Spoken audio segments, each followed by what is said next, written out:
All right. Shalom to the brothers and sisters that's online. Shalom, shalom, shalom. Happy blessed feast of Purim to my family that's online. Uh, Shalom and blessed Purim to the house of Bayan and Ashar, to Kohath, to Shaul Yisrael, uh, and anyone else who'll be joining in on this blessed feast day of the Lord. We want to give all praise, honor, and glory to the Most High. It is that time, our annual year, to remember the destruction of our enemies. We just came off of a beautiful Nicanor feast, feast last night, going right back into another powerful deliverance by the Most High when it came down to our enemies coming against us in these days and times uh, during the time of the Persian and Mede captivity. I want to do just a little bit of history background, then we'll get into the actual understanding and the representation of the feast. Let's just start off in Romans 15 and 4. Start off in Romans 15 and 4. Shalom from Egypt to Israel. Yahweh Hashem Yahshua to you, good brother.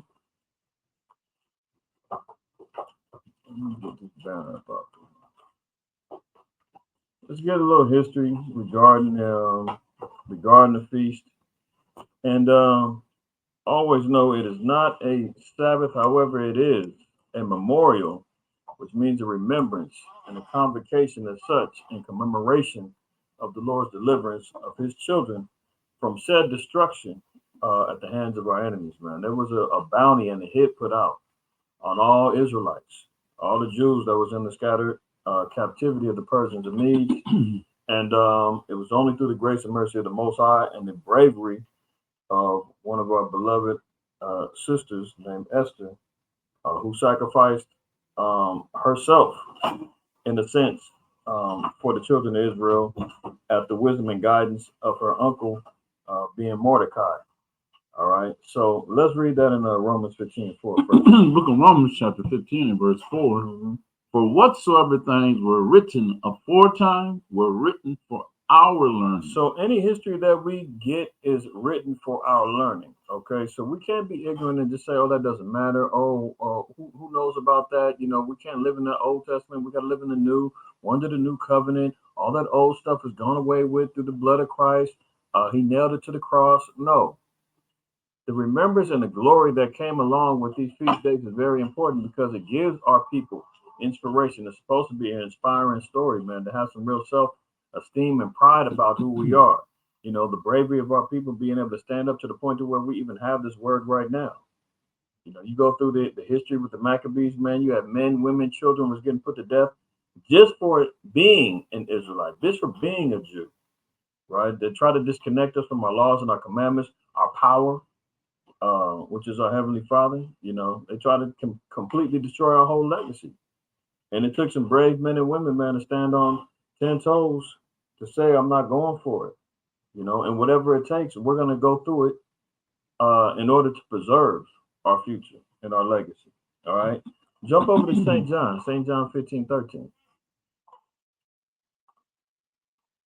St. John 15 and verse 13. And then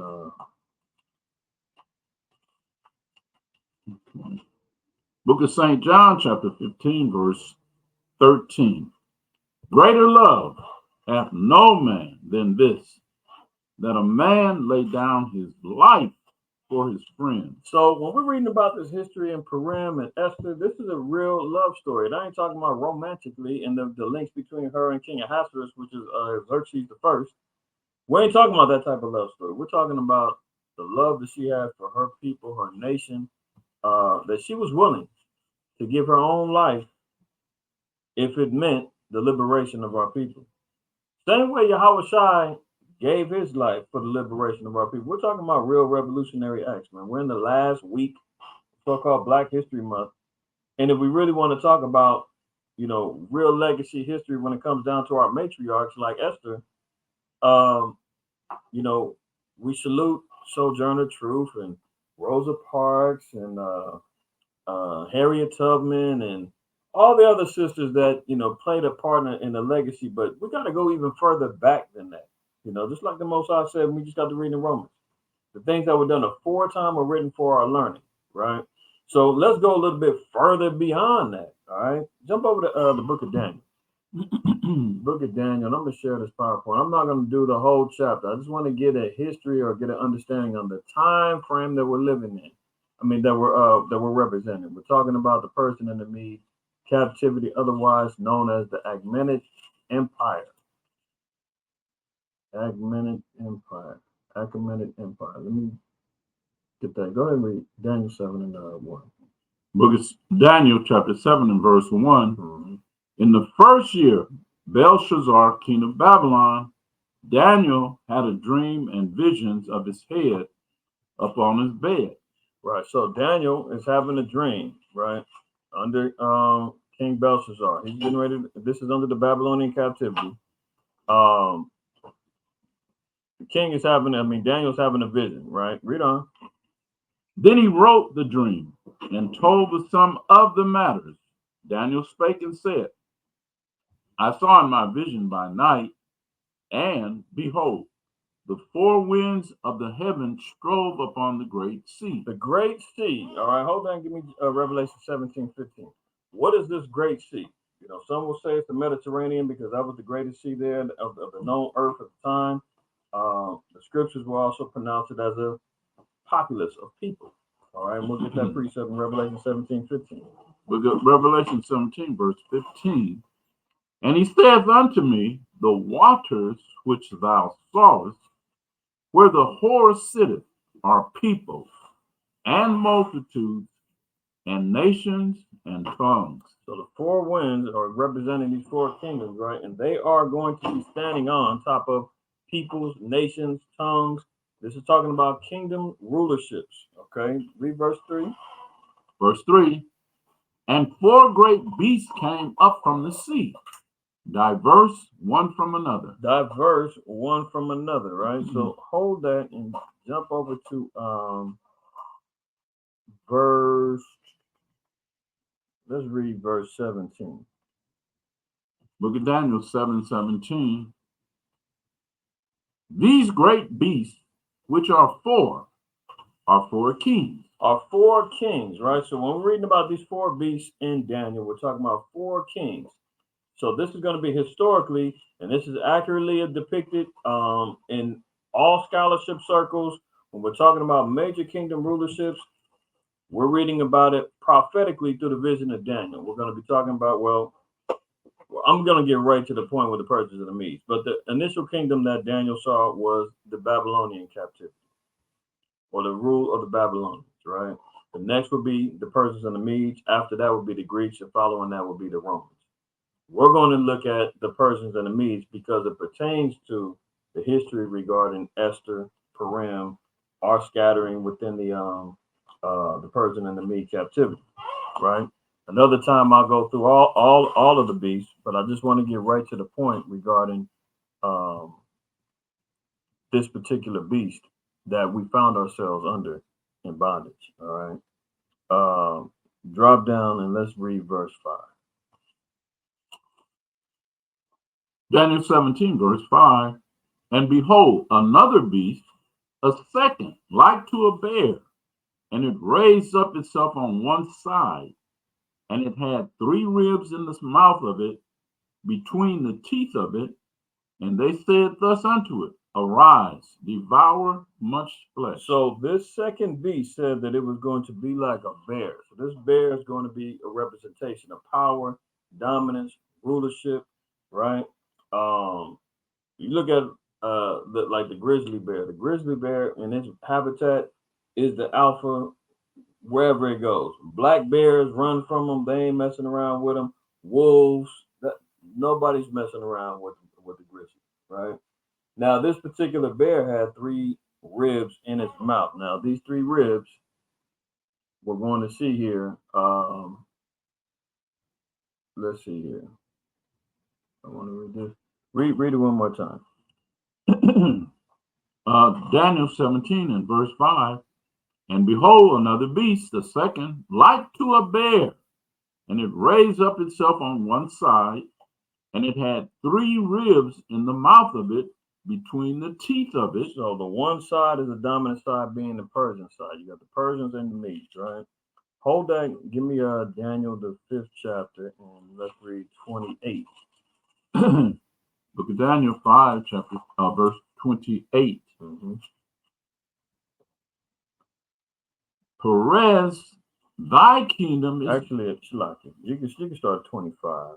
Verse 25. Now this is the writing that was on the wall. Nebuchadnezzar seen his writing on the wall. None of his magicians, none of his wise men could interpret it.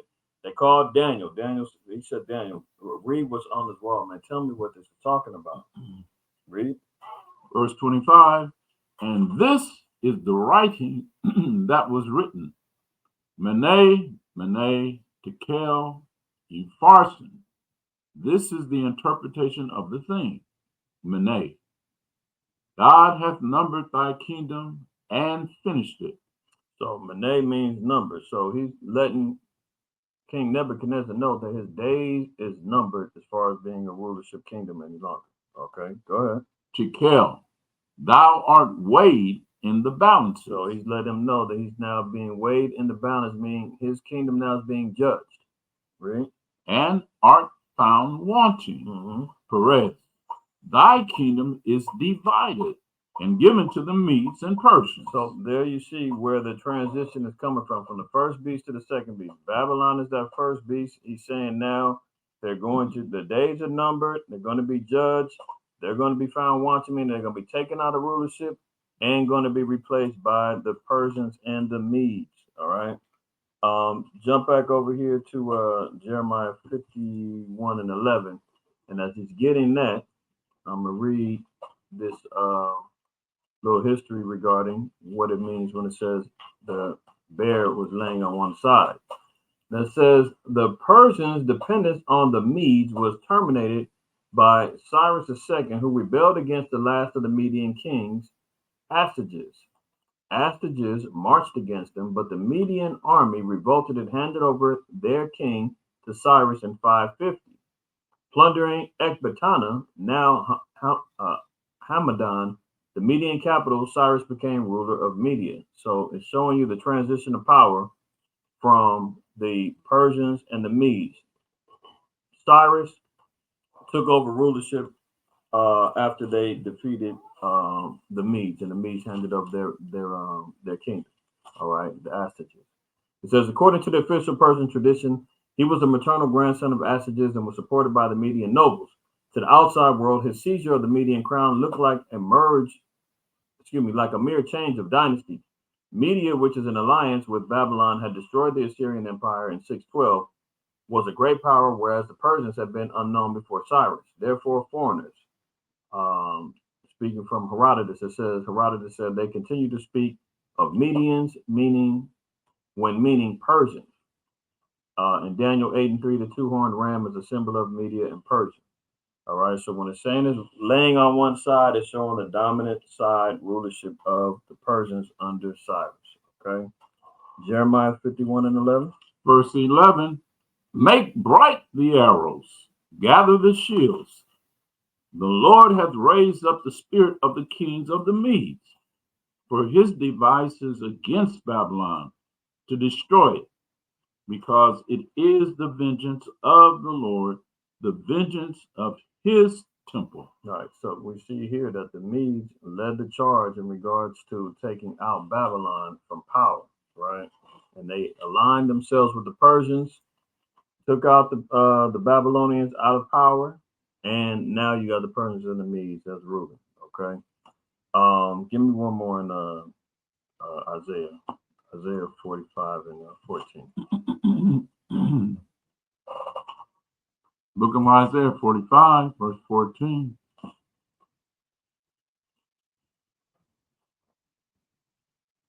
Verse 14. Thus saith the Lord, the labor of Egypt, the merchandise of Ethiopia, and of the Sabians, men of stature, shall come over unto thee, and they shall be thine. They shall come after thee, in chains they shall come over, and they shall fall down unto thee. They shall make supplication unto thee, saying, surely Yahweh is in thee, and there is none else. There is no God. Is that, what's that? Isaiah? He said 45:14. Yeah, no, I can't get you.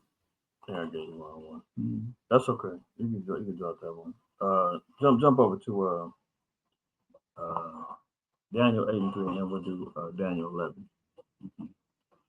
Book of Daniel, chapter 8, verse 3. Mm-hmm. Verse 3. Then I lifted up mine eyes and saw, and behold, three stood before the river, a ram which had two horns, and the two horns were high, but one was higher than the other, and the higher came up last. Right. So this is what we're talking about when the bear laying on one side, showing the dominance of the Persians. The one horn being longer and stronger than the other. The horn is representing power, right? So this is where we're seeing the transition of power of between the Persians and the Medes. Okay. No, you know what? I did want that Isaiah 45, but I want to let's read 11 and 11 too. Daniel 11:11. 11. Just start at verse 1. We'll read 1 and I think I want 1 in verse. Let's read 1 down to 3. Book of Daniel, chapter 11, verse 1. Mm-hmm. Also, I, in the first year of Darius the Mede, even I stood to confirm and to strengthen him. And now will I show thee the truth. Behold, there shall stand up yet 3 kings in Persia, and the fourth shall be far richer than they all. Right. So these 3 kings that were rising up within Persia is Cambyses. He ruled from 529 to 521 BC. Then you have Pseudo Smyrnus. He ruled in 521. You got Darius the first from 521 to 47, and the fourth is Xerxes, or as we're going to be reading in Esther, Ahasuerus. All right, and he ruled from 485 to 464 BC. All right, so he was the most powerfulest of all the 4 that they're talking about here in verse 2. Okay, you can read verse 3. Verse 3. And a mighty king shall stand up, that shall rule with great dominion and do according to his will. Now that mighty king is going to come up and talk about Alexander. He's going to be the one who's going to take over the rulership from the Persians and the Medes. All right. Now, before we go to back to Isaiah 45, I want to read Daniel 7 one more time, and let's talk about those 3 ribs. Verse 5. Book of Daniel, chapter 7, verse 5. Mm-hmm. And behold, another beast, a second, like to a bear, and it raised up itself on one side. And it had 3 ribs in the mouth of it, between the teeth of it. So the 3 ribs between its teeth, right, of the Persians and the Medes is Babylon, which is 1 rib that they took out. That was in 539 BC. Then in 546, you had Lydia. And then the third one would be Egypt. They took them out in 525 BC. So here we see here in the on the PowerPoint, it says Cyrus went on to conquer the Lydian kingdom of Croesus in 547 and the Babylonian empire of Nabonidus in 539. His son Cambyses in 525 added Egypt to the Persian dominions, which now extended from the Nile to Siradaria, or Xerxes, and the Indies. Now, let's get that other one of the ribs, and that's what I want, Isaiah 45, 14. Book of Isaiah, chapter 45. So we read in Jeremiah 51, the conquering of Babylon. Now we're seeing here in Isaiah 45, the conquering of Egypt. 45:14. Isaiah 45, verse 14. Thus saith the Lord, the labor of Egypt and merchandise of Ethiopia and of the Sabians, men of stature, shall come over unto thee, and they shall be thine. They shall come after thee in chains. They shall come over, and they shall fall down unto thee. They shall make supplication unto thee, saying, Surely God is in thee, and there is none else. There is no God. See, the labor of Egypt, they're going to be put into bondage, right? They're going to be taken out of power, all right? So this is the era that we're talking about. We're going back over here to the Daniel, the 7th chapter, 3rd verses. We're talking about the Persians and the Medes. Now we can go to Esther. If you see on the map here, when it says to devour much flesh, you see the expansion and how big the rulership kingdom of the Persians and the Medes was, which we're going to read in Esther, the 1st chapter. You can start at verse 1, and then, we'll keep it pushing from there. Which one you want? Esther. Oh, excuse me. Esther, you can start at verse 1, and then we're just going to skip around. Book of Esther, chapter 1, verse 1. Now it came to pass in the days of Ahasuerus, this is Ahasuerus which reigned from India even to Ethiopia. So remember, he's going under two different names. You got Ahasuerus, which is the Hebrew rendition, but most historians all agree this was Xerxes the first. It's the same cat that you see in the movie 300. When you see him on that throne, he got the nose ring, damn near half naked with all the gold on and all of that, and on the throne. This is the cat we're talking about based upon the movie. If you need a visual, you want to know, like, who? Nigga 300 and the Persians and the Medes that they were battling, that was Xerxes. Okay, go ahead. He said he had 127 provinces. So when you see on the PowerPoint and it's showing you devouring much flesh, you can see everywhere that he ruled, except from India to Ethiopia. So if you see all the way to the east, the borderline there of India, and then we're going all the way down to Ethiopia, going all the way to the west, the southwest of Ethiopia, even rising up to Lower Egypt, Lydia, you see up here near Sardis and Cilicia, Cappadocia. They devoured much flesh. The Persians and the Medes had an expansive kingdom, right?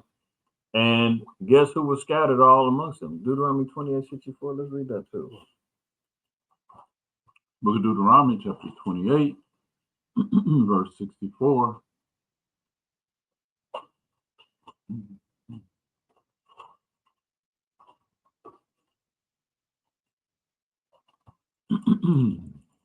Verse 64. Okay.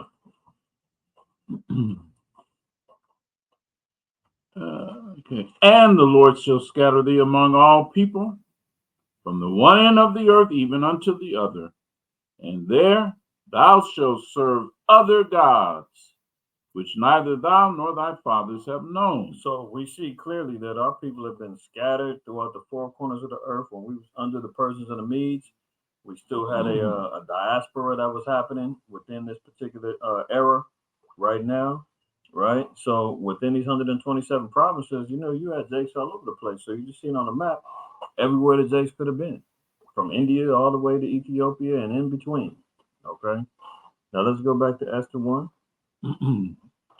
Book of Esther 1. Now it came to pass in the days of Ahasuerus, this is Ahasuerus which reigned from India even unto Ethiopia, over 127 provinces, that in those days when the king Ahasuerus sat on the throne of his kingdom, which was in Shushan, the palace, in the 3rd year of his reign, he made a feast unto all his princes and his servants. So Shushan is in like modern day Iran, okay? And this is like a capital city of Elam or the Persians. So this is where he was reigning and ruling. Okay, read on.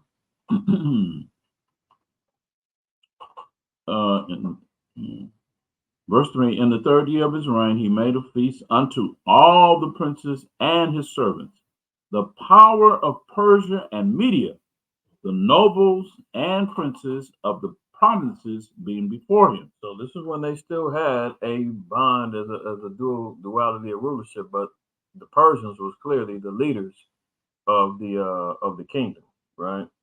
Read on. Verse 4, when he showed the riches of his glorious kingdom and the honor of his excellent majesty many days, even 180 days.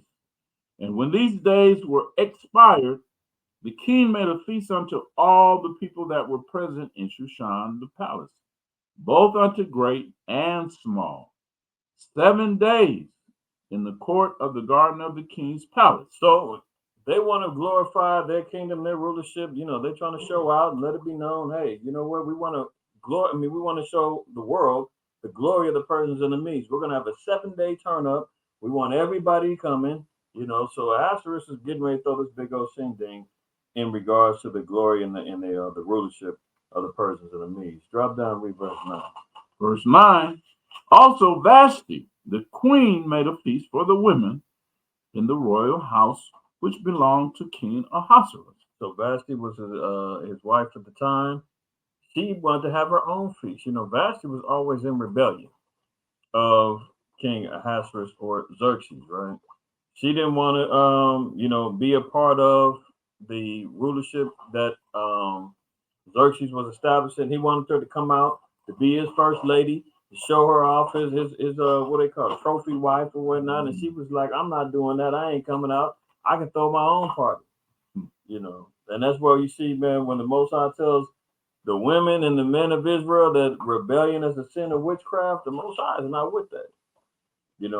The Most High is not with trying to, outdo, usurp for the sisters out there. Most High is not what you trying to outdo and usurp your husbands and talk about anything you can do, I can do better.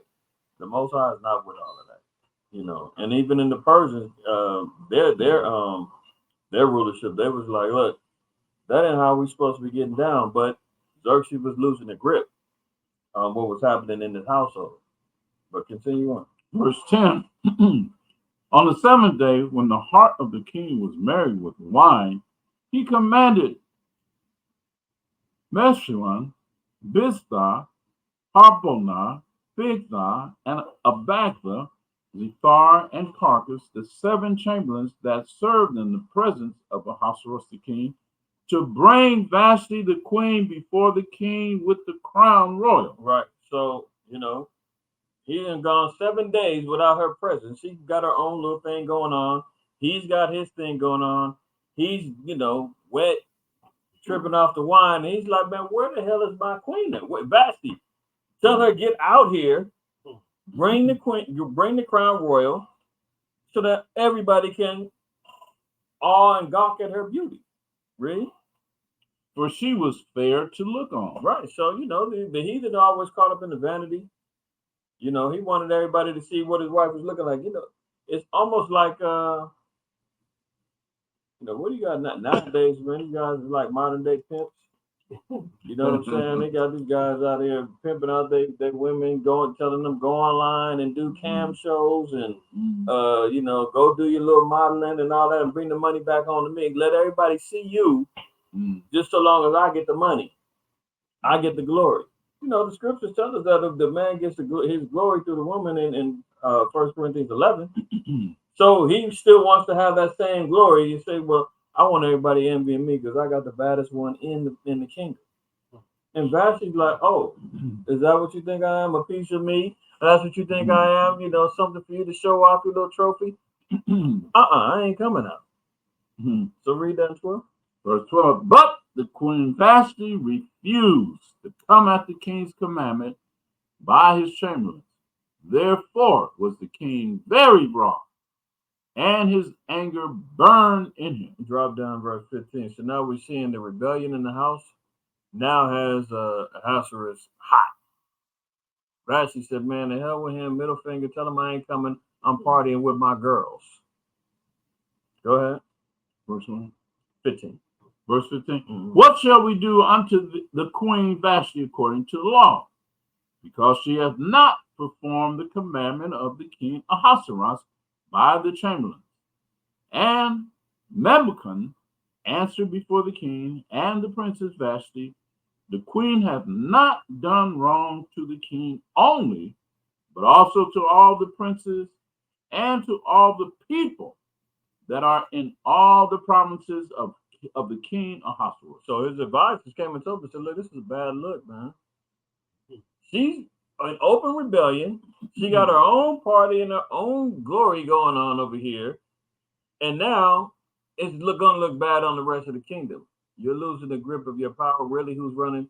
When you read, what is it, First Ezra 4, when it said who got more power, the king, the queen, King or the queen, or the wine, is what was it? Right. Yeah, wine and the queen. I mean, that was clear. So, man, the woman rules it all, man.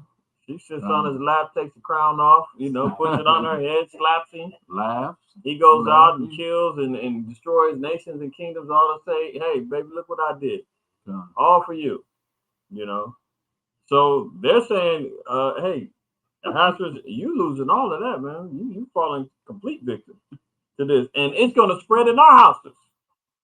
Because now my wife is already over there with basking in the party. She's getting filled with all kinds of spirits and demons on her that she's going to bring back to our houses, man. I've been already dealing with it 7 days. Memucan is like, we're in day 7. My wife ain't been home yet. She hanging with your wife, man. We got to do something about this.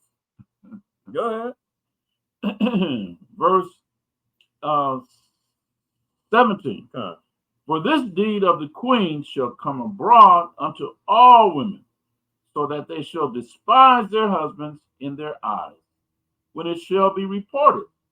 The king Ahasuerus commanded Vashti the queen to be brought in before him, but she came not. He's commanding. He said, send for her, bring her in. And they keep going out there saying, King, we trying. She keeps telling us, no. She's not even opening the door. We banging, we telling her, get out here. You're commanded to come. She's not moving. Verse 18. Likewise shall the ladies of Persia and Media say this day unto all the king's princes, which have heard of the deed of the queen, thus shall there arise too much contempt and wrath. They talking about the whole kingdom being completely destroyed just off of one woman's rebellion. So they saying in order to save this thing, man, you got to make a move. Jump over to hold that and go to Proverbs 19 and verse 12. Book of Proverbs 19, verse 12.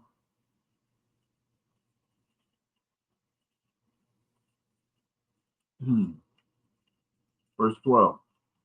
The king's wrath is as the roaring of a lion, but his favor is as dew upon the grass. Right. So the king's wrath, man, can be is strong as a lion. If you're under the rulership of a wrathful king, man, he's gonna rule like a lion, man. But if you get his favor, it said that you're gonna be as a dew upon the grass. The dew upon the grass is what nourishes the grass, what allows it to grow, which feeds what the animals it feeds, everything else. It's the whole cycle of life, right?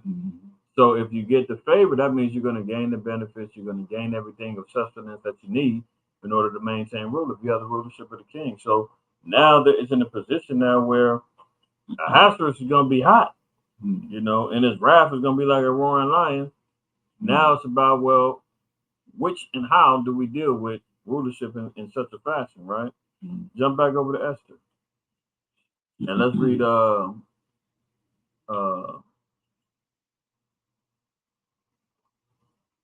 jump over to, let's see, chapter 3. Actually, no, chapter 2. Chapter 2? Yeah, chapter 2. And now before we go there, 1 Samuel. I quoted it, but I wanted to read it too. 1 Samuel 15, 23. Book of 1 Samuel 15, 23.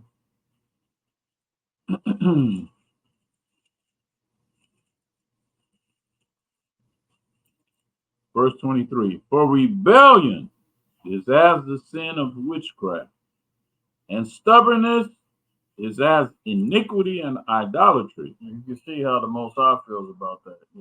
Stubbornness, rebelliousness He says it's like witchcraft. And we know that the punishment for a witch is to get put to death according to the law. So the Most High is not really with us. So we already see how this whole thing is going to be able to take the kingdom of the Persians and the Medes into a position to where things are going to get very rocky, very shaky, just because of rebelliousness, sin,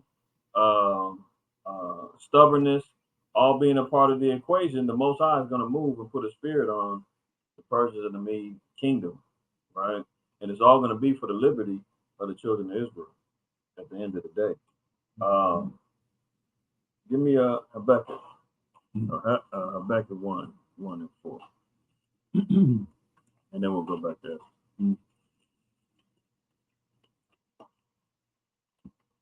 Book of Habakkuk, chapter 1 and verse 4.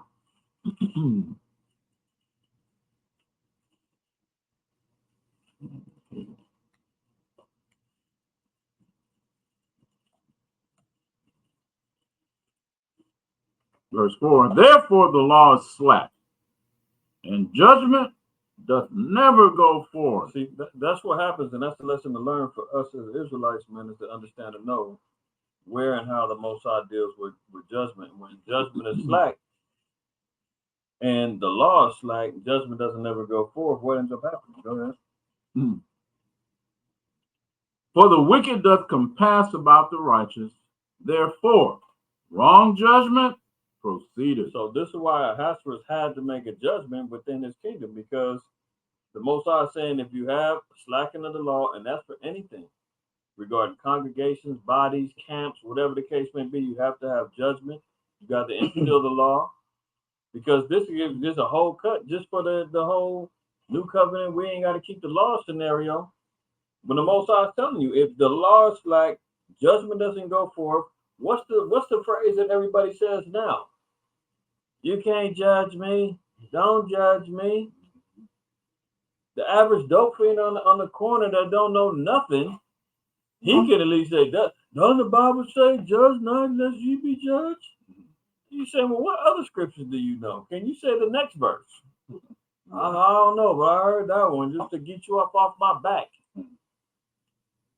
Didn't judge. Christ said you can't judge. Don't judge. What?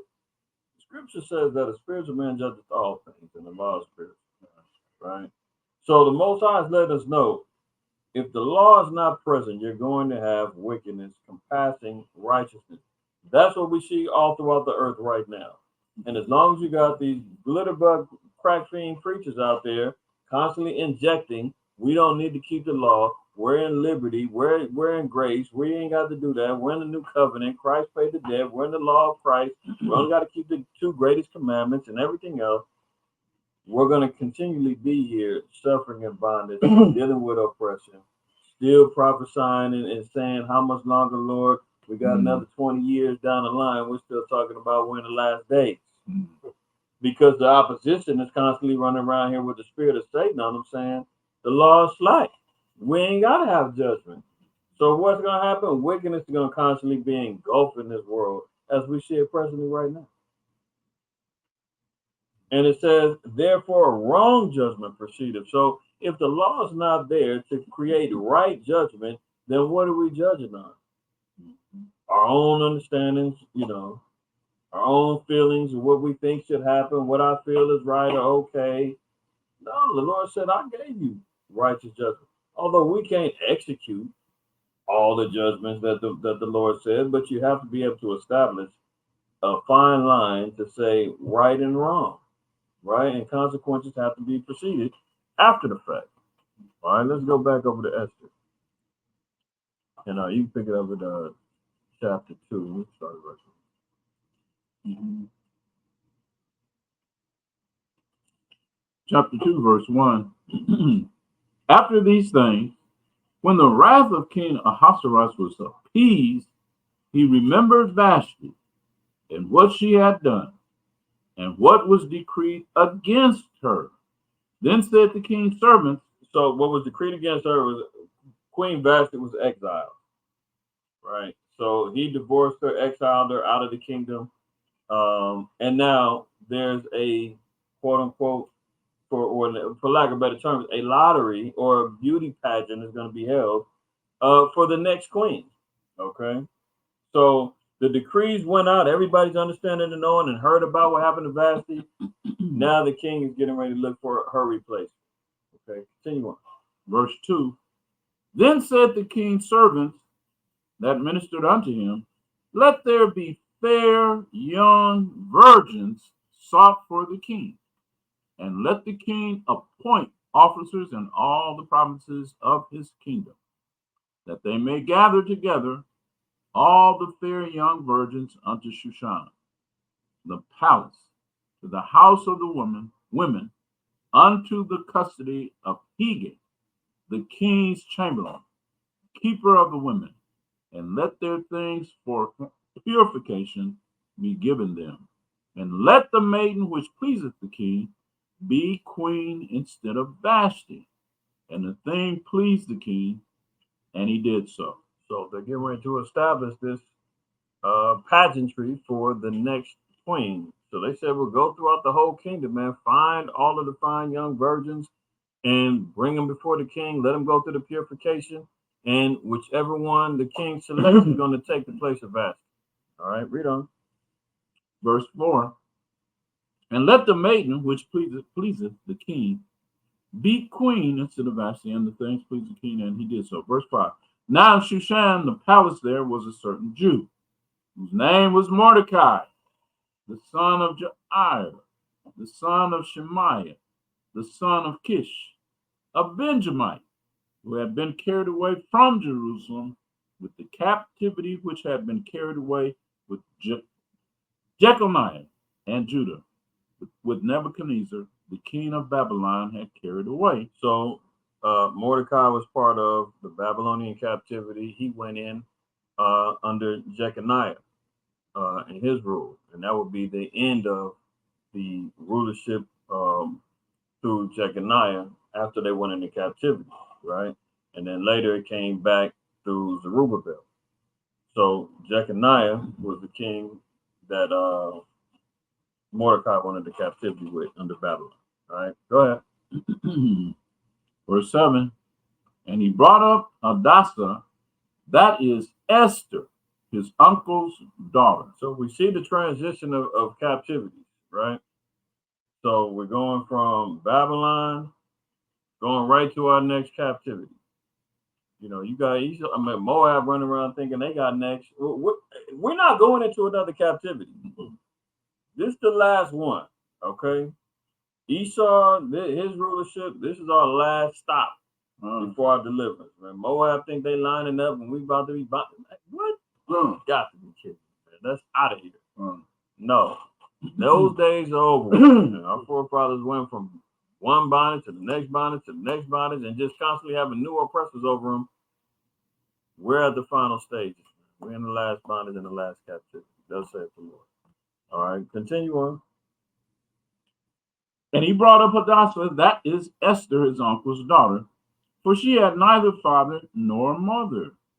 And the maid was fair and beautiful, whom Mordecai, when her father and mother were dead, took for his own daughter.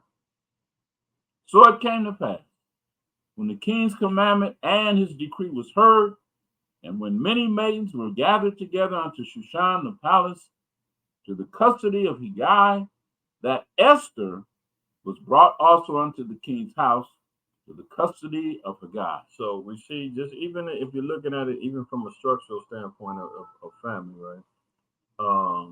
Mordecai was her cousin, but because she was orphaned, so to speak, without a mother and father, him being the next of kin and being a male, he had to have rulership over her to take care of her, right? He wasn't just like, oh, it's my cousin, man. She out there doing her thing. Oh, you know. No, he had to step up and say, well, I got to take you in. If he's older and he was able to take care of her, he took her in as his own daughter, right? So that's how we transferred responsibilities down the line. You know, it was a law that we had to take care of a single mother or widow, you know, let alone you got your own cousins, family then died and all that. It's like, oh, well, they gotta go in the system. They gonna get adopted. Not if you in the truth. If you in the truth and they in the truth, you better go take care of them and put them up under your household and your authority. We ain't giving them over to the system. All right, go ahead. We're gonna read down to verse 8. Verse 8. So it came to pass, when the king's commandment and his decree was heard, when many maidens, and when many maidens were gathered together unto Shushan the palace to the custody of Haggai, that Esther was brought also unto the king's house to the custody of Haggai, keeper of the women. So when it all was said and done, now Esther got thrown in the loop.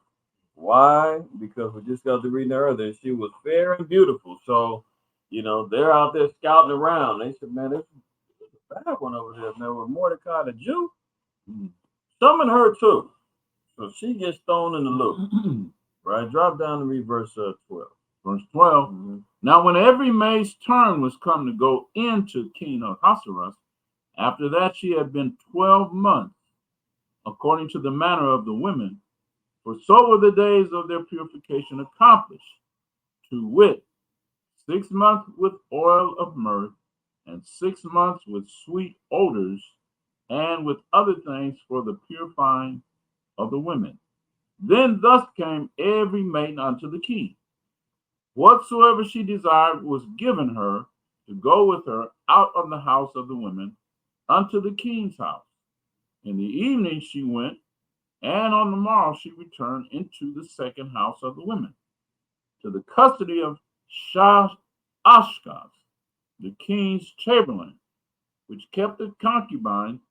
She came in unto the king no more, except the king delighted in her, and that she were called by name. Right. So we see now also for those that's needing another precept for your calendars, you see in verse 12 it says that there's 12 months. So keep that as a precept, right? But now we're seeing she went through the purification, 6 months with the oil and the myrrh, 6 months with the sweet odors. They wasn't rushing it. That's another thing for marriage classes. We'll do that in another time too. It ain't I've known her for about 2 weeks, and I think we're in love. How did you meet? I got a DM in my inbox, and we've been talking online for the last 2 weeks, man. She came over and boom, next you know, all hell breaks loose in your house because you rushed it. Yeah, we've been courting for about a month. I think this is the one. This is the one that's gonna bite your damn head off, or vice versa. Yo, he beat me, and I didn't know. I thought he was a good brother, and he don't teach me. He. Well, how long you known him? Well, we were talking for about 3 weeks online. What? Have you ever met him before? The first time we met is when we consummated. What? We met on HebrewMatchups.com. Negroes they got a Facebook group. They out here matchmaking and all kind of madness, man. Knock it off, man. You can see they even Ahasuerus said, man, I'm waiting at least a year. You didn't even see her. He said, man, purify, get him right for at least a year. I'm getting my house in order. I gotta do what I gotta make the kingdom to run. Okay, so keep that in mind. Read on. Let's read down to 18. As you read down to 17. Verse 15. Verse 15. Now when the turn of Esther, the daughter of Abigail, the uncle of Mordecai, who had taken her for his daughter, was come to go in unto the king, she required nothing but what Haggai, the king's chamberlain, the keeper of the women, appointed. And Esther obtained favor in the sight of all them that looked upon her. Now imagine, go back and think about that map that you've seen, east to west, north to south, how big the 127 province, devoured much flesh, kingdom of the Persians and the Medes was, and guess who the prettiest, your most beautiful, virtuous, baddest thing walking on them grounds was a sister named Esther.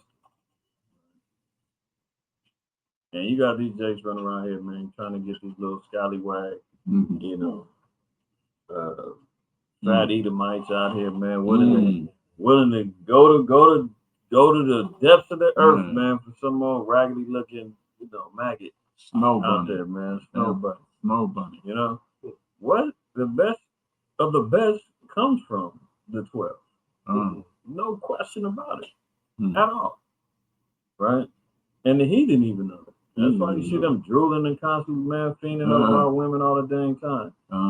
Influencing them by watching these commercials and TV and money and these what were they talking about, divesting about a couple years ago about this whole movement of sisters divesting away from dating black men, thinking they're gonna get their white savior, a white man, and pick them up off the curb and treat them to a life of luxury and royalty. Our sister, man, Esther had that opportunity. She didn't even want it. Right. She's like, man, I don't want to deal with this damn heathen, man. I want to be with my people. I wish I could have an Israelite man. Circumstances was what they were. Nowadays, these sisters ready to do something strange for some change out the pockets of a damn heathen. But continue on down to 17. Verse 16. So Esther was taken unto King Ahasuerus into his house, royal in the 10th month, which is the month Tebet, in the 7th year of his reign. He reigned 21 years. So 7th year of his reign. So that first year, that first 7 years, he was celebrating, having parties and all that. So now we're seeing in the 7th years when he reigned and took in Esther as his new queen. Okay. 17. Verse 17. And the king loved Esther above all the women, and she obtained grace and favor in his sight more than all the virgins, so that he set the royal crown upon her head and made her queen instead of Vashti. You see, that's why we read that in Proverbs 19 about, the rulership of a king can be like a roaring lion, but he that gains favor is like the dew on the grass. So now that she had King Ahasuerus eating out the palm of her hand, and she wasn't even trying. He was like, man, I love her above any woman. Vashti, who? What? No. Esther. Hadassah, she's the one. Above all, I ain't looking nowhere else. Tunnel vision, the whole nine. Right? Jump over to chapter 3 and read verse 1. We're just going to jump around. Just all of y'all, everybody, if you have not read it, you ain't read it in a while, read the whole book. Read all 9 chapters of Esther. What else you gonna do on Purim? Go ahead. Esther 3, chapter 1, verse 1. After these things, the king of Ahasuerus promote Haman, the son of Hammedatha, the Agathite, and advanced him and set his seat above all the princes that were with him. And all the king's servants that were in the king's gate bowed. So now we see this guy, Haman, the Agagite, ruling within the realms of the Persians and the Medes. This guy was an Edomite. Let's jump over and let's get a couple precepts on that. First, Samuel 15:8, and then Numbers 24:7. First Samuel 15:8, then we'll do Numbers 24. First Samuel 15 and verse 8. And Saul smote the Amalekites from Havilah.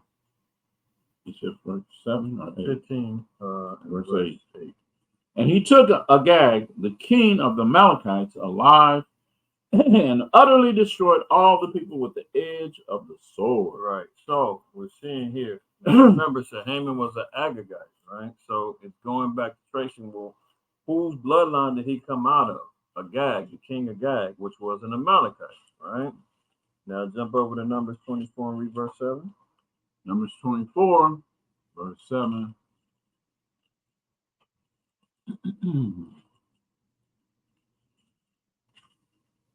Verse 7, he shall pour the water out of the buckets, and his seed shall be in many waters, and his king shall be higher than a god, and his kingdom shall be exalted. His kingdom's going to be exalted. So we've got a guy, the Amalekite, right? Now, if you read in Genesis 36, let's read that real quick, and then we'll go over to the additions of Esther. No, it was Genesis 36. 36 and Amalek.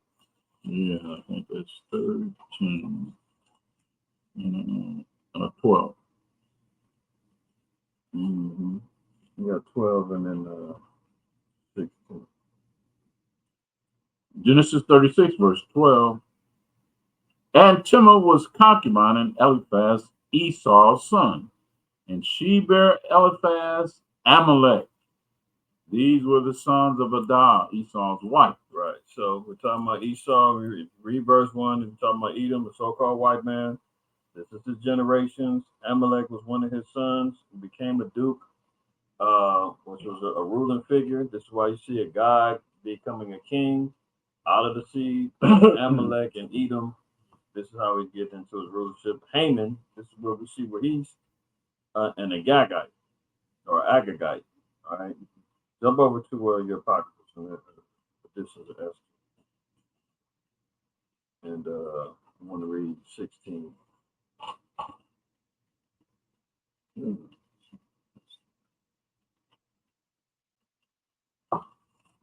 I think I want verse 15. This is of Esther, chapter 16, verse 15. Verse 15. But we find that the Jews, whom this wicked wretch have delivered to utter destruction, are no evil Something doers. like it, verse 10. Yeah, 16 and 10. Verse 10. For Ammon, a Macedonian, the son of Amantatha, being indeed a stranger from the Persian blood, and far distant from our goodness, and as a stranger received us. So there we also see he was acknowledged as being a Macedonian, which was also an Edomite, right?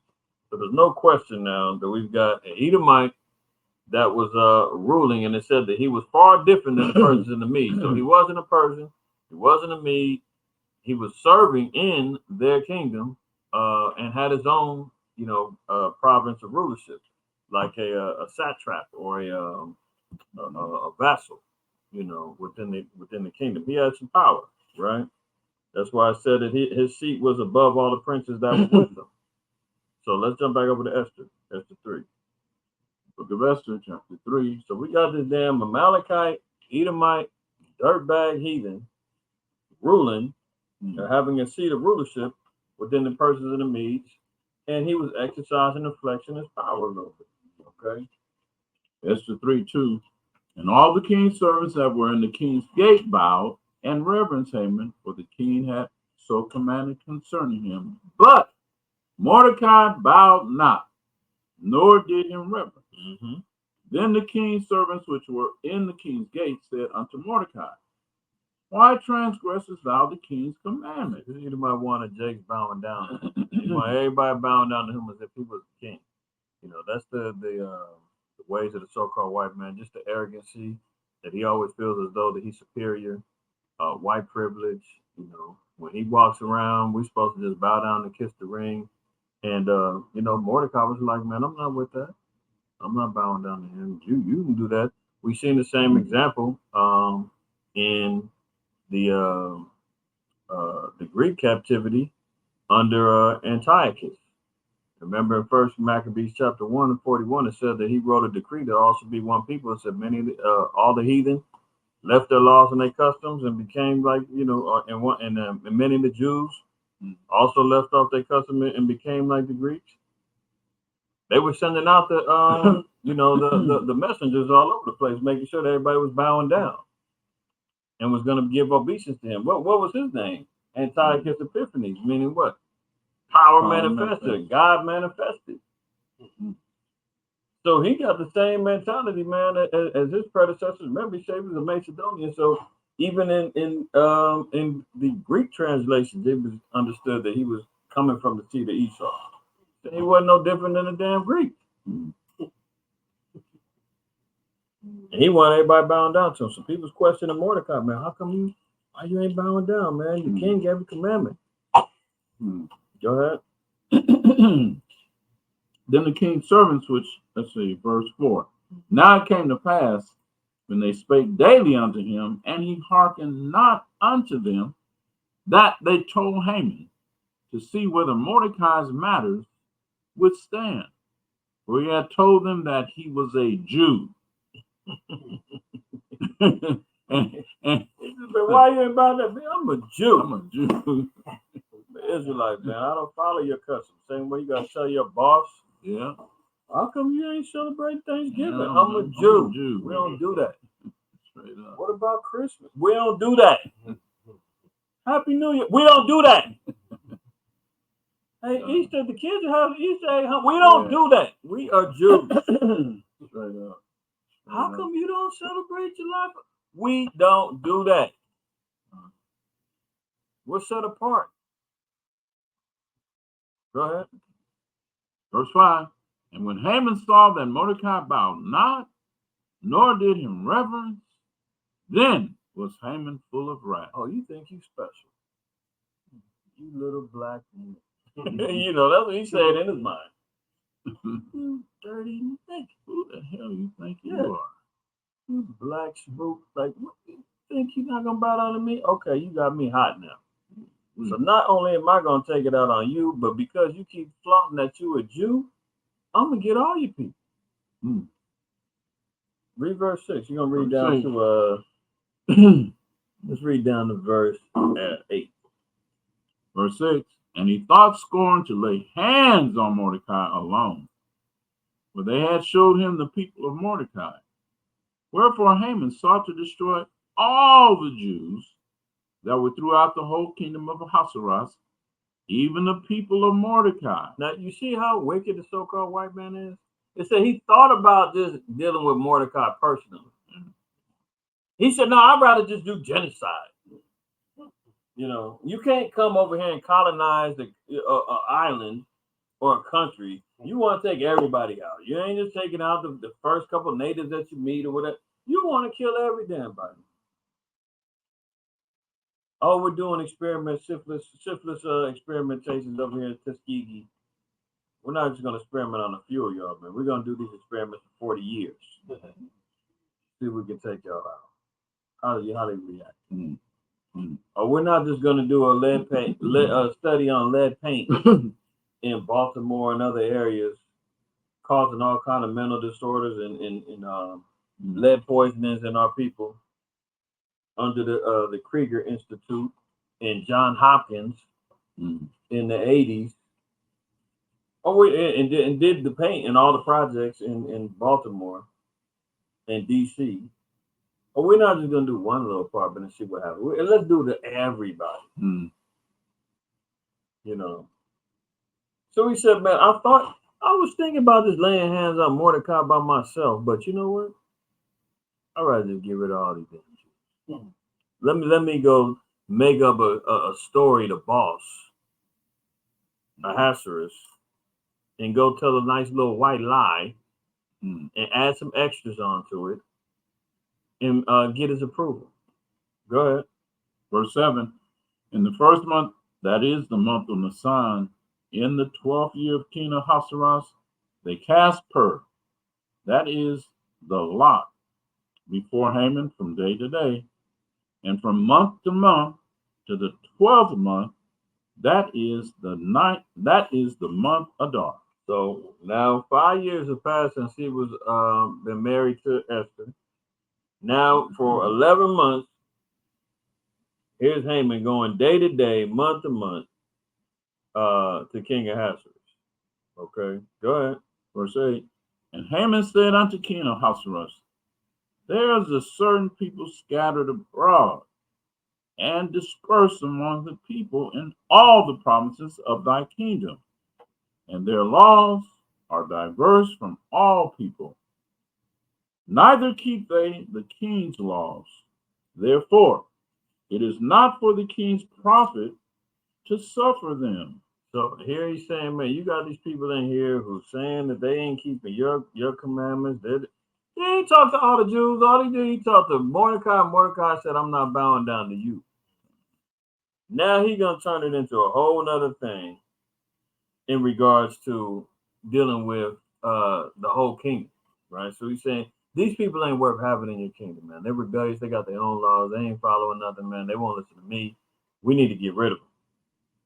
Okay, go ahead. Verse 9.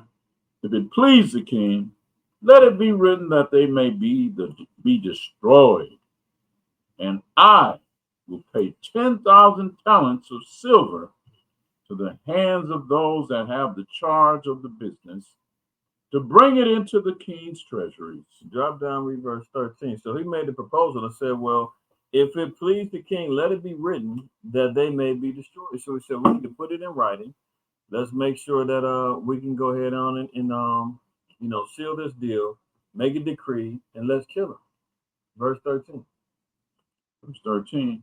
And the letters were sent by post into all the king's provinces to destroy, to kill, and to cause to perish all Jews. So the word went out, right? That he wanted to kill all of our people. Both. Hold on, give me Jeremiah 17:1. Show you why he said it had to be written there. Look at Jeremiah 17 verse 1. In verse 1. The sin of Judah is written with a pen of iron. See, notice when the Most High acknowledges something that's been written down in judgment, he said the sin of Judah has been etched in stone, is not removable. You can't say that it didn't happen. Judah was going to suffer punishment going into that Babylonian captivity. They were going to suffer. So it said the sin of Judah has been written with a pen of iron. Read. And with the point of a diamond. Was one of the hardest substances in the earth. That diamond point, right? That's why the importance of writing, documenting, sealing it was let it be known that once it was understood that it wasn't going to be broken. So that's why Haman said, well, if it's in the king's will, write it down. So, ain't going to be no stopping once we go. Right? That's all I wanted to say. You can jump back over to Esther. 3 and you read 13 already? Yeah, I didn't finish it. Okay. And the letters were sent by post into the king's province to destroy, to kill, and to cause to perish all Jews, both young and old, little children and women. Same scenario that we just went through in talking about and dealing with Nicanor. They always want to kill everybody, man. So the sisters out there, man, don't be thinking you safe and they ain't gonna mess with me. I'm a single mother. I got 3. You the first ones they trying to get rid of. Because you the weak link and you got the next generation hanging around. I don't need no man. I'm single, black, strong. I'm an independent Latina. Really? If all hell breaks loose, you're gonna be begging for a Jake to come scoop you up off your feet and protect you. Because our enemies ain't playing. They got a history for going after the women and the children.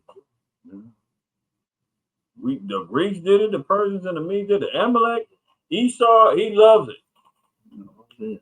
He loves it. Ron played that video last night about the alligator bait and the history regarding it. So don't think you safe out there, sisters.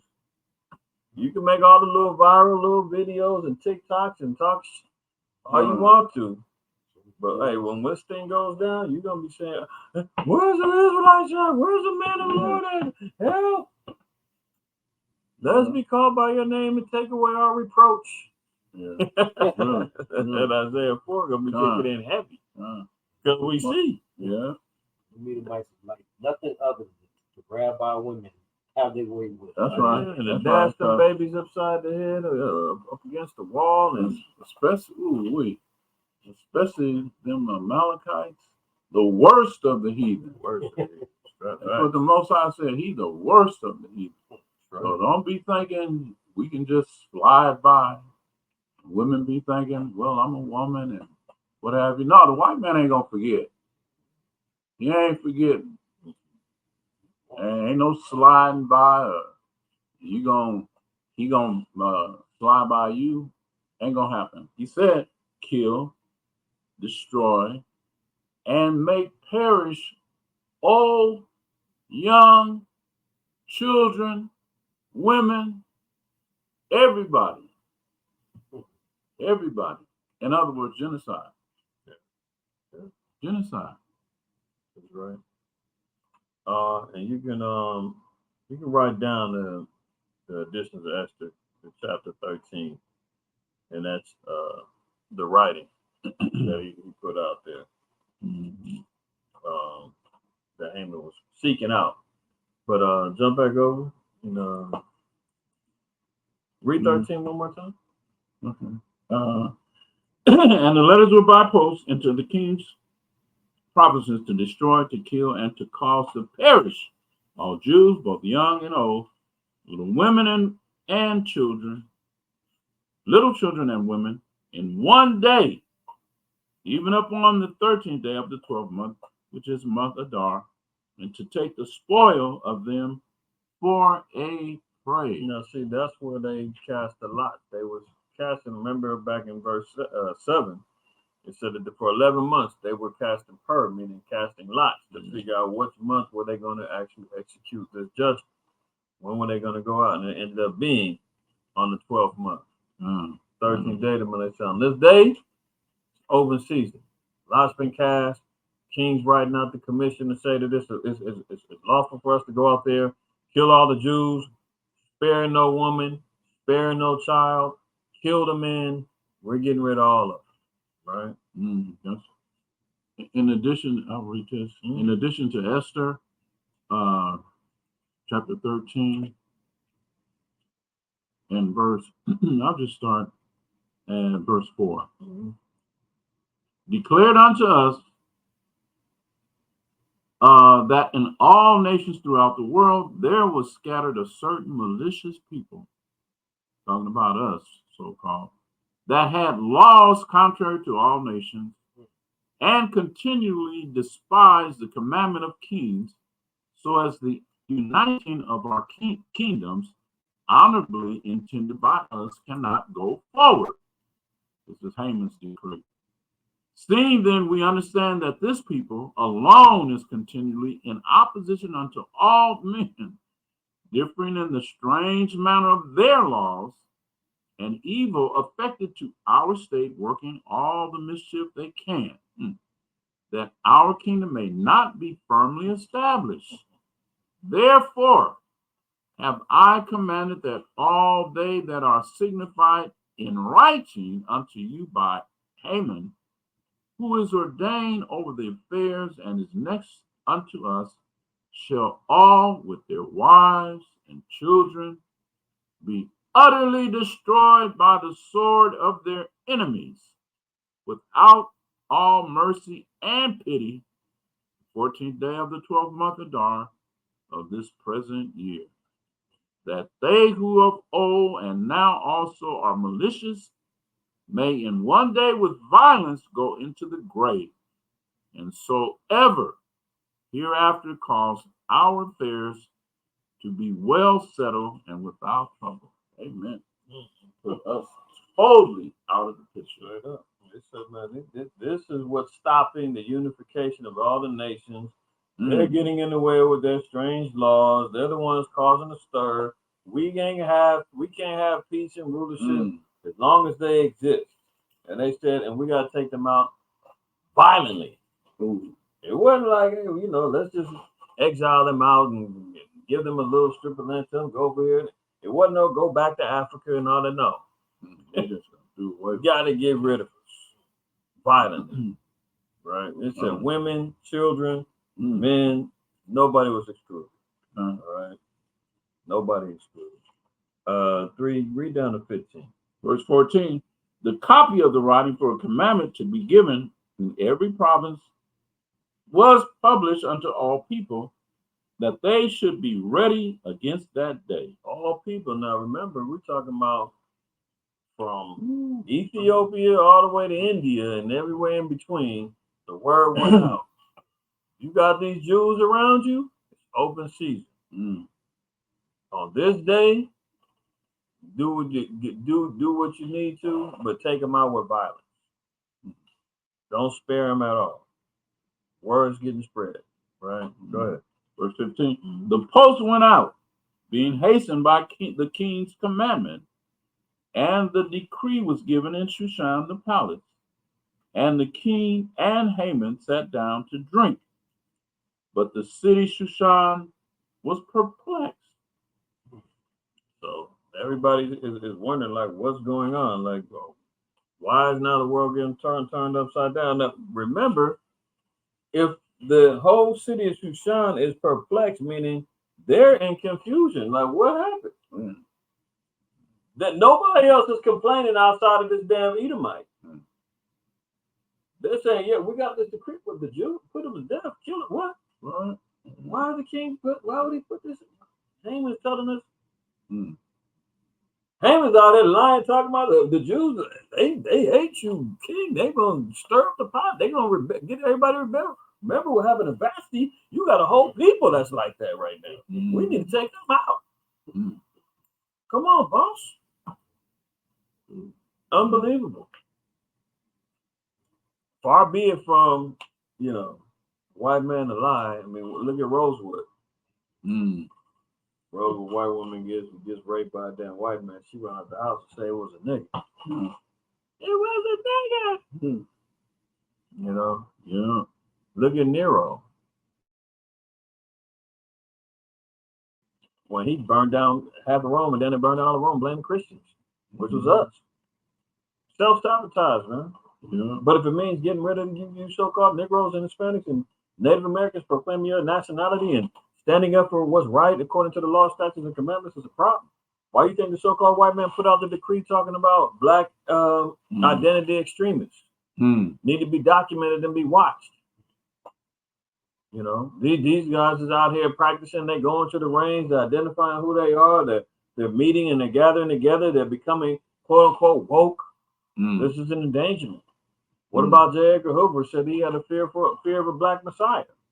The unity and the coming together of black folks make it mean the end of America. We can't have that. Same spirit. Everything keeps playing out the same old way, man. That's why the Most High said the only way it's gonna stop is you gotta get rid of him.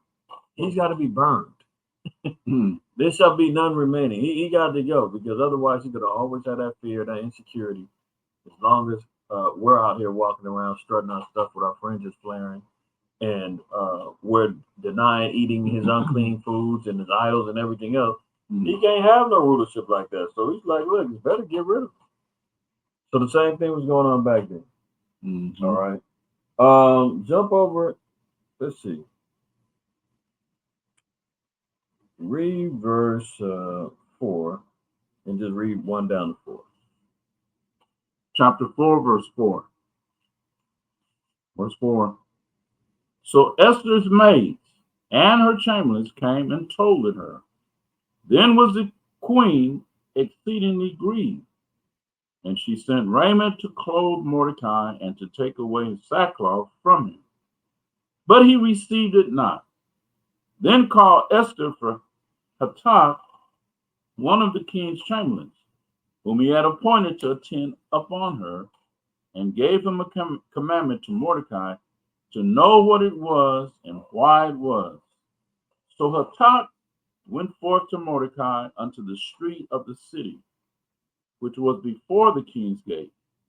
And Mordecai told him of all that had happened unto him, and of the sum of the money that Haman had promised to pay to the king's treasuries for the Jews to destroy them.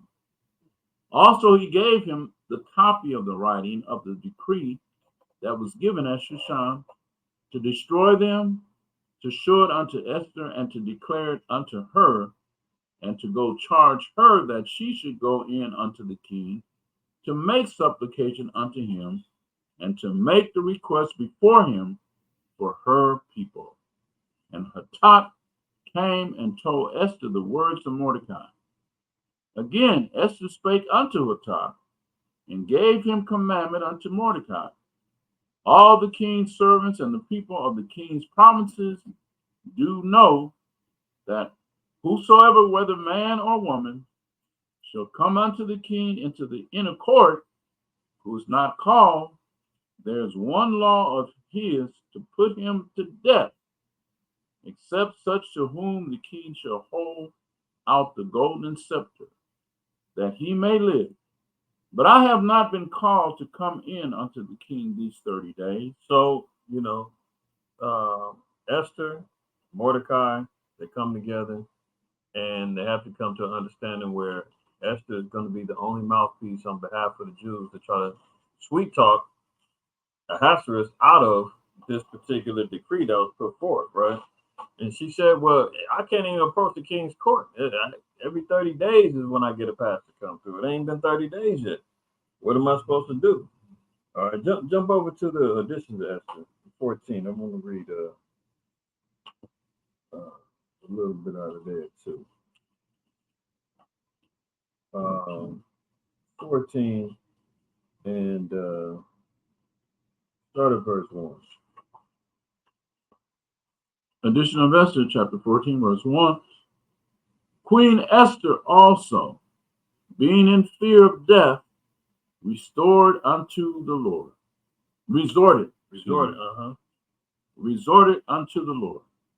and laid away her glorious apparel, and put on the garments of anguish and mourning.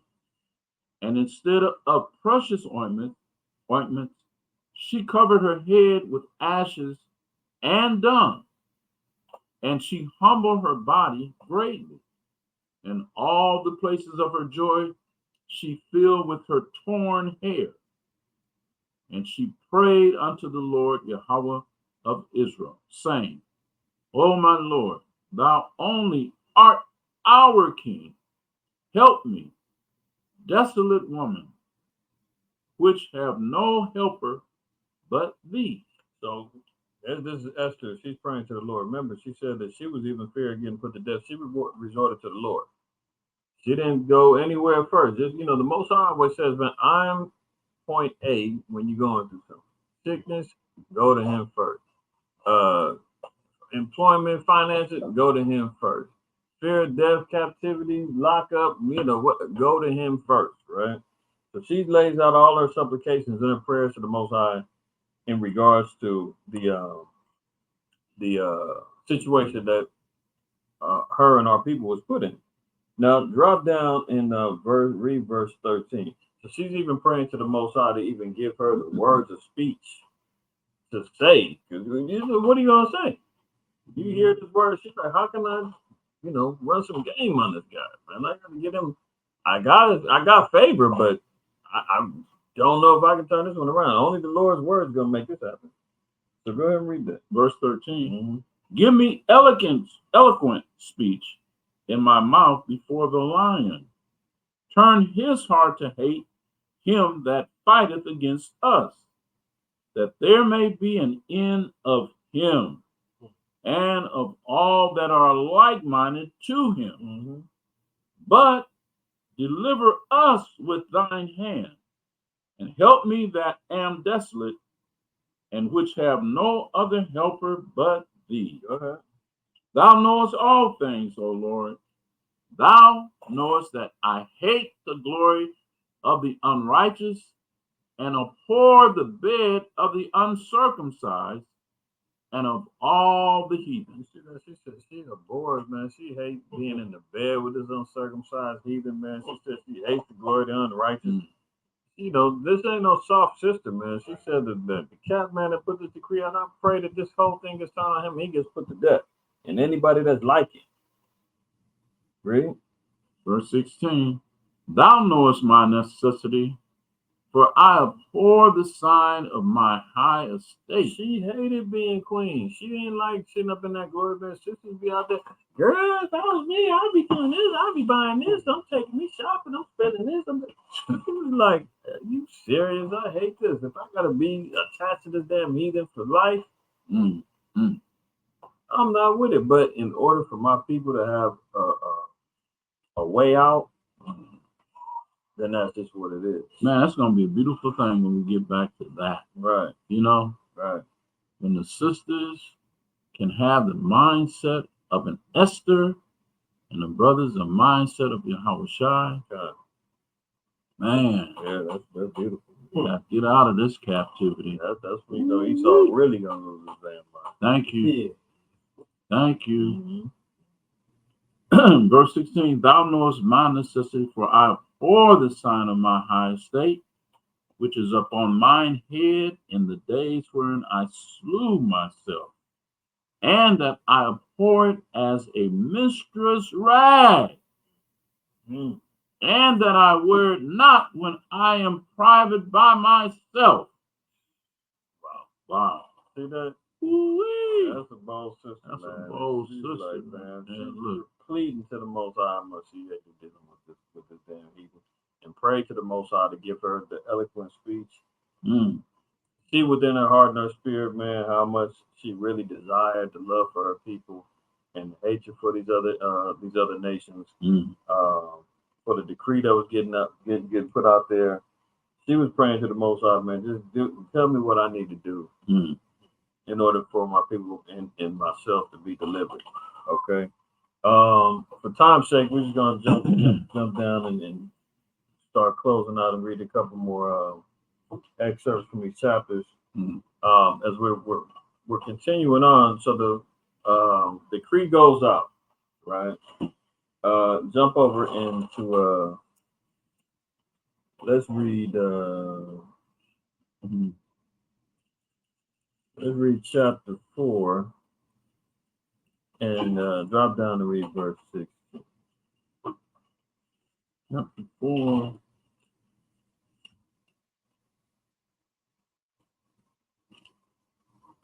That's the 4. Oh, okay. Okay. 4 and verse 16.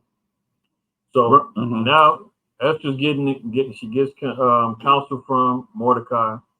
Mordecai says, okay, look, you're going to have to go talk to the king. He says, well, you can't just cross over in the king's court unannounced. You have to be invited. I get every 30 days I'm going over there, but my 30 days ain't came up. He was like, well, look, you got to take it to the Lord. We got to pray on this. Most High willing, man, you shielded and protected, and the grace of the king falls upon you. Remember, she already gained his favor all the way back from Proverbs 16. It said that if she got his favor, it's gonna be like dew on the grass. And then we just got the reading, and the additions Esther said, well, give me the fair speech that basically tamed the lion. So now she's being able to use that wisdom, use that spirit to be able to go and approach the king, right? But she wanted one thing, and she knew that she needed to do it in unification with the children of Israel. All right, go and read that at Esther 4 and 16. Verse 16. Go, gather together all the Jews that are present in Shushan, and fast ye for me, and neither eat nor drink 3 days, night or day. I also and my maidens will fast likewise, and so will I go in unto the king, which is not according to the law. And if I perish, I perish. So when you write down 1 Corinthians 1 and 10, scripture tells us that we need to be like mind, like speech. What else did it say? 1 Corinthians 1 and 10. But in other words, 1 Corinthians 1 and 10 is a precept to let you know about being on one accord. All right. And that's what Esther was calling for all of Israel to be on one accord for this. So she said 3-day fast needs to take place in order to make this happen. Everybody's going to fast, no food, no water. And after the 3 days is up, she's going to go break the law of the Persians and the Medes and approach the court uninvited. And she said, if they put me to death, then I just die. Most Most High be with everybody, you know, because everybody's gonna be getting put to death if this don't work, right? So she went and said, "Look, my life is on the line. If I die, then it is what it is. If I live, then we got a shot." Okay. Jump over to verse 6. I'm slacking up verse 6. Chapter 6. Yeah. Chapter 6, read verse 1 down to 3. So her name was changed as soon as her parents passed away. Desert. So Yeah. her name was changed at a young age. Yeah, at a young, yeah.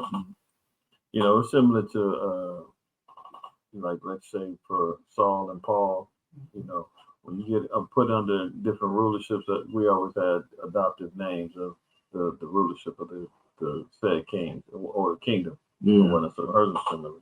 Like Daniel. Chapter 6, verse 1. On that night could not the king sleep, and he commanded to bring the book of records of the Chronicles, and they were read before the king. And it was found written that Mordecai had told Bigthana and Teresh, two of the king's chamberlains, the keepers of the door, who sought to lay hand on the king Ahasuerus. And the king said, "What honor and dignity hath been done to Mordecai for this?" Then said the king's servants that ministered unto him, "There's nothing done for him." And the king said, "Who is in the court? Who's in the court?" Now Haman was come into the outward court of the king's house to speak unto the king to hang Mordecai on the gallows that he had prepared for him. So Mordecai prepared these gallows. He was going to have not Mordecai, Haman had these gallows prepared. He was going to hang Mordecai publicly. Reading previously, if you read previously, there was an assassination attempt on Ahasuerus' life. Mordecai helped foil a plot. The two servants I believe they were eunuchs, had confessed. They got put to death. It was recorded, and Ahasuerus couldn't sleep, so he's going over his book of records and history, and he's like, "Man, there was an attempt on my life, and you know this guy Mordecai, man, helped save my life. Well, did he ever get taken care of?" And it was like, "No, he didn't do nothing for that black, you know, that nigga. He was damn too." So he's like, "Hold on, this guy did a heroic deed, and you telling me he didn't get nothing? That's not how I get down, right?" You read down to 3. I read. You read 4. Yeah. Okay, now let's jump over to verse 6 and read down to 9. Verse 6. So Haman came in, and the king said unto him, "What shall be done unto the man whom the king delighteth to honor?" Now Haman thought in his heart, "To whom would the king delight to do honor more than to myself?" Look at Eric and see the white man. He think everybody love him so much, man. He said, "Well, the king come in." He said, "Well, bring Haman on in here, man." He said, "So what should I do to the man that I'm delighted, I'm ready to honor?" And Haman sitting up there, "Oh yeah, I'm finally gonna get my just due. Oh yeah, can't wait." Right? He said, "Well, who's better than me?" Go ahead. Verse 7. And Haman answered the king, "For the man whom the king delighted to honor, let the royal apparel be brought which the king uses to wear, and the horse that the king rideth upon, and the crown royal which is set up on his head." You know, this devil's all in his imagination right now. He's gazing out in the days, just imagining himself riding on the king's horse, dipped out with the king's apparel on, and you know everything. He's sitting up there saying, "I can see it right now, man. I'm gonna be out there. Everybody's gonna love me. Everybody's gonna see me out there. Oh wait, it's going down." Right? Go ahead. And let this apparel and horse be delivered to the hand of one of the king's most noble princes, that they may array the man withal whom the king delighted to honor, and bring him on horseback through the street of the city, and proclaim before him, "Thus shall it be done to the man whom the king delighted to honor." Then the king said to Haman, "Make haste, and take the apparel and the horse." He said, "Hey, okay, now I'll let you know what's going down. You're gonna have the king's apparel. He's gonna be amongst his most noble princes. He's He's gonna ride on horseback, man. He's gonna be dipped out in the king's apparel. Everybody's gonna see him and know him. They said, "Now, hurry up! Now go get the stuff."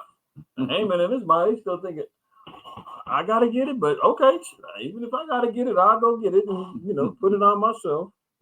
Go ahead.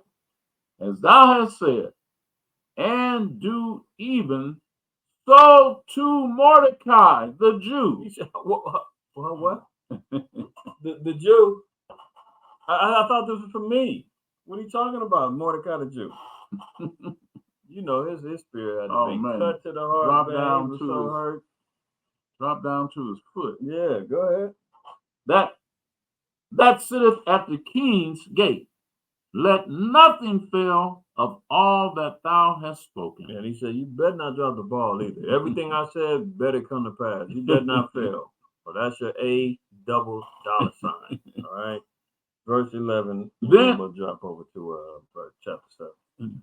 Then took Haman the apparel and the horse, and arrayed Mordecai, and brought him on horseback through the street of the city, and proclaimed before him, "Thus shall it be done unto the man whom the king delighted to honor." He hated saying that. Man, he say under his breath, between his teeth. Ooh-wee. Drop down in chapter 7, start at verse 1. Verse 1. So the king and Haman came to banquet with Esther the queen. And the king said again unto Esther on the second day at the banquet of wine, "What is thy petition, Queen Esther?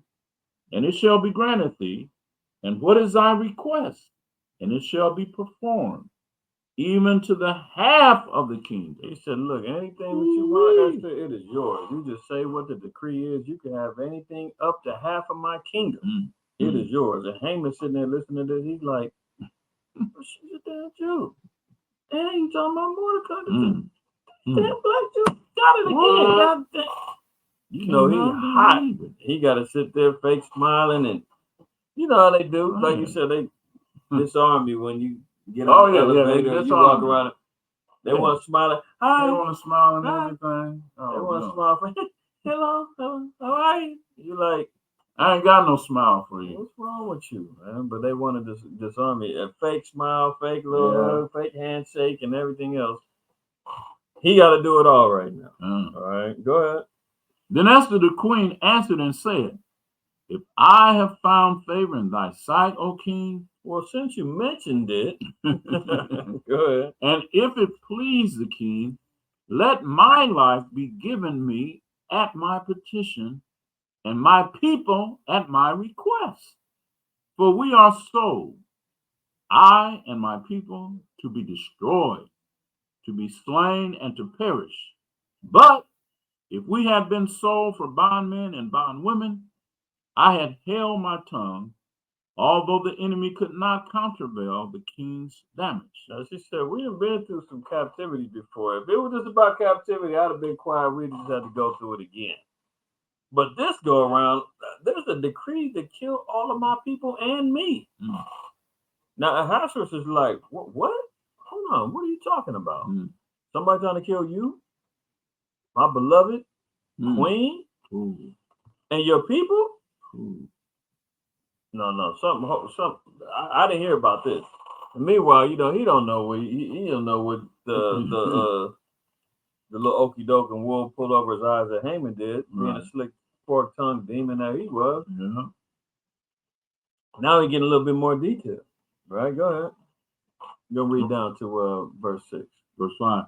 Then the king of Ahasuerus answered and said unto Esther the queen, "Who is he? And where is he that durst presume in his heart to do so?" And Esther said, "The adversary and enemy is this wicked Haman." Adversary and this wicked Haman. Ain't that something? And he's sitting right there. You see them movies, they take a big gulp like swallow this tongue. Swallow this face. Now he's in trouble, right? Yeah. And isn't Satan called the adversary as well? Now he's acknowledging white man is Satan. Satan, he said the adversary is Satan over here, the white man, the devil. The wicked is trying to put us to death, my king. Drop down, read verse 10. Let me finish. Oh no, I'm sorry. It's like, yeah, finish that. Then Haman was afraid before the king. Doing it. Oh man, lying. Oh, you sure? On this one. Hold on. No, that wasn't me. It wasn't me. Now I'm dating myself, but I didn't see it when I was. I saw it when I was little, but not when it first came out. But the Warriors. Remember that movie? Oh, yeah, that was the Warriors. And when the Edomite finally, the Edomite gang that got caught by the rifts at the beach, and the Edomite started whining and crying. He was talking big and bad and set up the Warriors. You know, this was a movie from like ended 1979 or something like that. I saw it like in the 80s when I was a kid. I was like, dang, this movie's good. Anyway, the Edomite gets to whining and crying. He's standing in front of about 50 Jakes because he killed their leader, and the Jake leader was trying to do a gang truce amongst all the gangs. And the Edomite start copping the plea, telling me, it wasn't us. It was them. It was the Warriors. They did it. I'm sorry, it wasn't us. This is how you see, hey, it wasn't me. I didn't mean it. I thought I was doing something good for the kingdom. Lying. Ain't no way. Now he said he's in fear of the king and the queen. Right, drop down with verse 10. Verse 10. So they hanged Haman on the gallows that he had prepared for Mordecai. So he reaped what he sowed. Right? So those same gallows he had lined up for Mordecai, he thought he was going to be wearing the king's clothes and riding on the horse, which Mordecai ended up doing. Everything that he did got reversed on him. Yeah. That's why when we read in the scriptures and the Most High said, well, Esau's the end of the world and Jacob is beginning to follow it, everything's going to be back reversed. His kingdom is going to be handed over you got to hand it over. You hand over the keys. You want to enjoy before you get the keys. Yeah, that's why I tell these Edomites, man, sitting out here hanging with signs talking about we'll work for food and the old vet can ask for water. I'm like, man, you better get out here and live it up while you can. It's your kingdom, man. Ain't no reason why you should be out here. And you look at their arm with all kind of damn track marks and heroin and everything else. You like, okay, you decided to do that. Yeah, because the kingdom, this is your kingdom. You have it all. Man. Clean yourself up, man. I guarantee you're gonna get a damn job at the job. Coming off from under the freeway, you know. Coming straight out the damn tunnels or the underground tunnels with the Amalekites hanging with the Ninja Turtles. Hanging with the rats. They come right out, man, and be back ruling the damn kingdom. Thank you. Nah, we're not doing that. So Haman got put to death by his own decree, right? And if you read chapter 8, now Esther put out a decree. She told Ahasuerus, she said, well, look, the decree's already been put out. You know, all the nations and everybody within your kingdom already got word.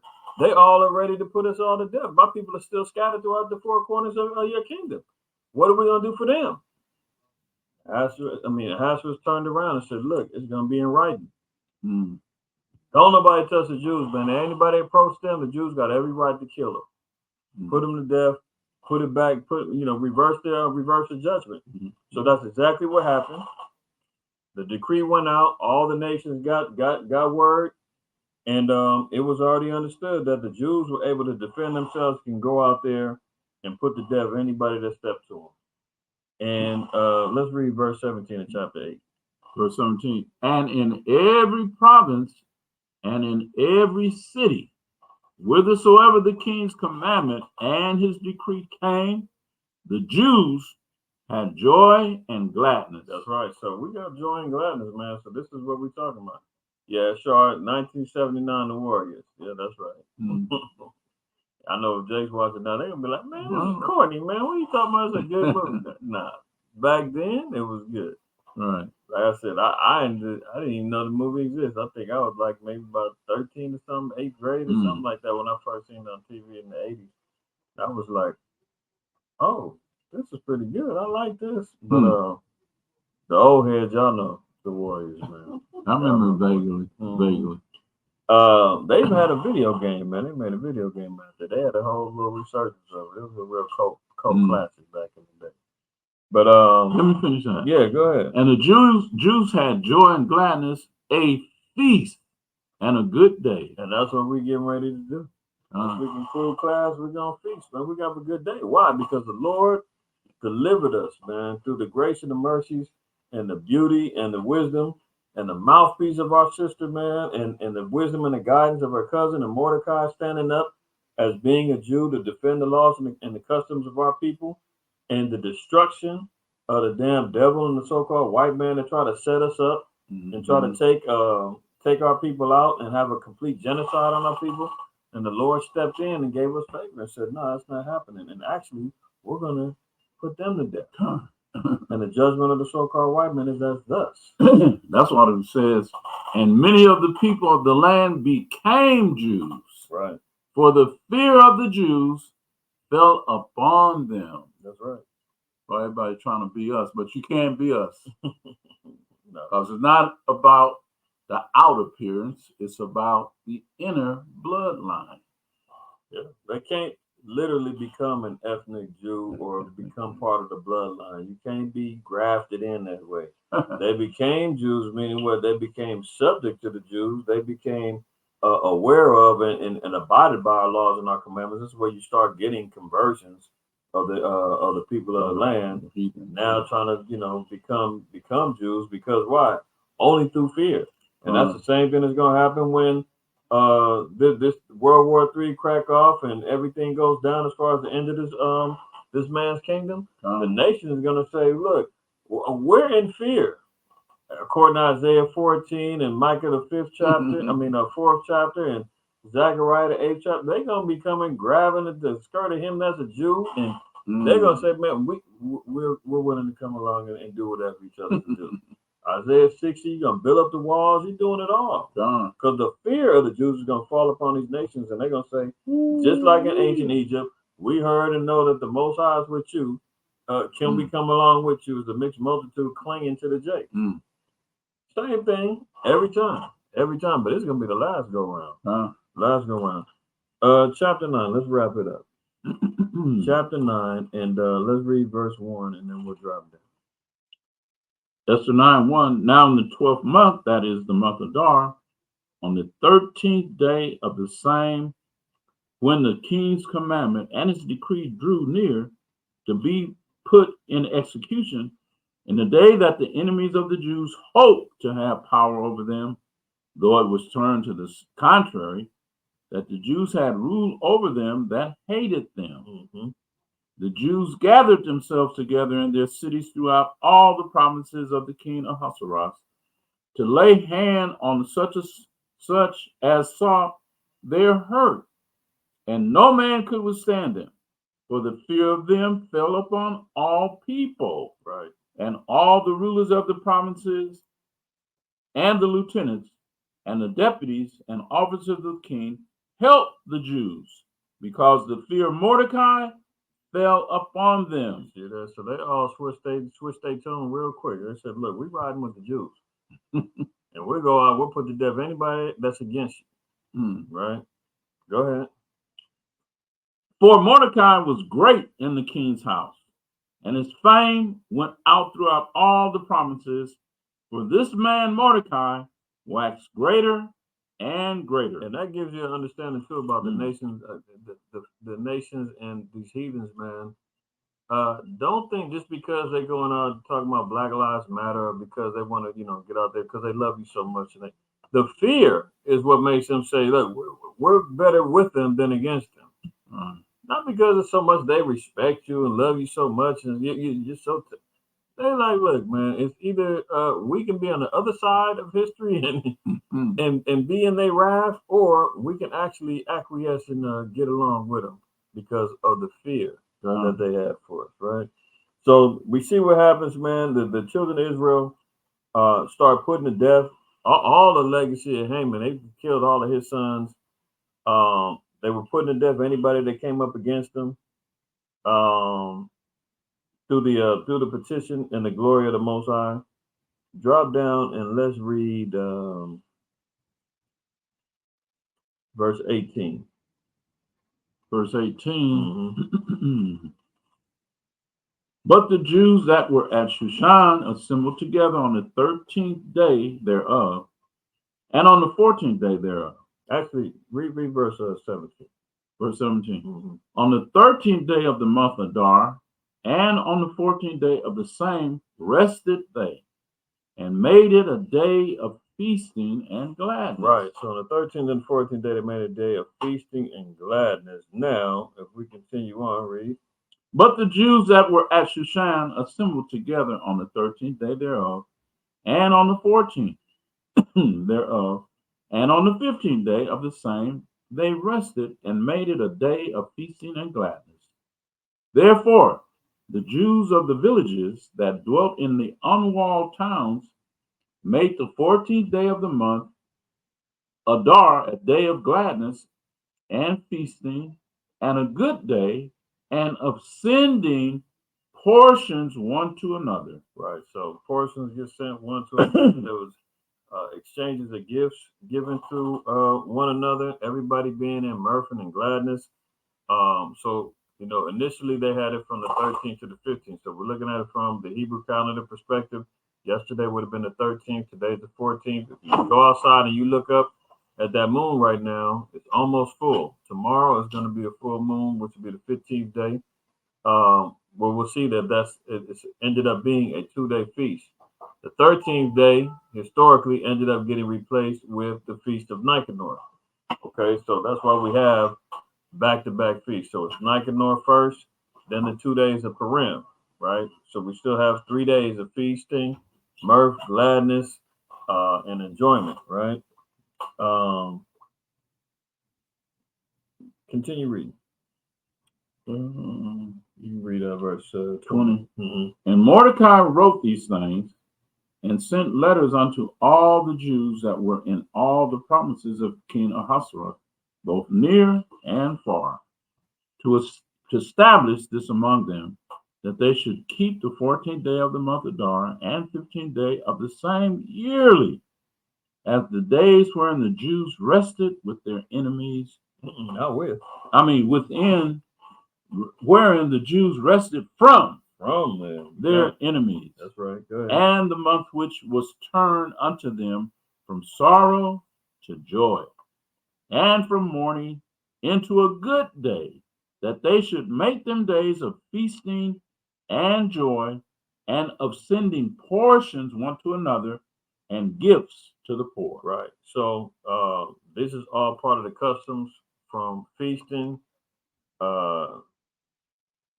Leave off your mournings, your bad days, your sorrows, your depressions. All those spirits got to be exercised on this day. The next couple of days, man, leave it all behind. All right. Enjoy yourself. Enjoy yourself. Enjoy, and even if you got to work, you still stay in the spirit, and have some mirth and some gladness, man, and always reflect on this history because it's important. It's important. So we have feast and joy.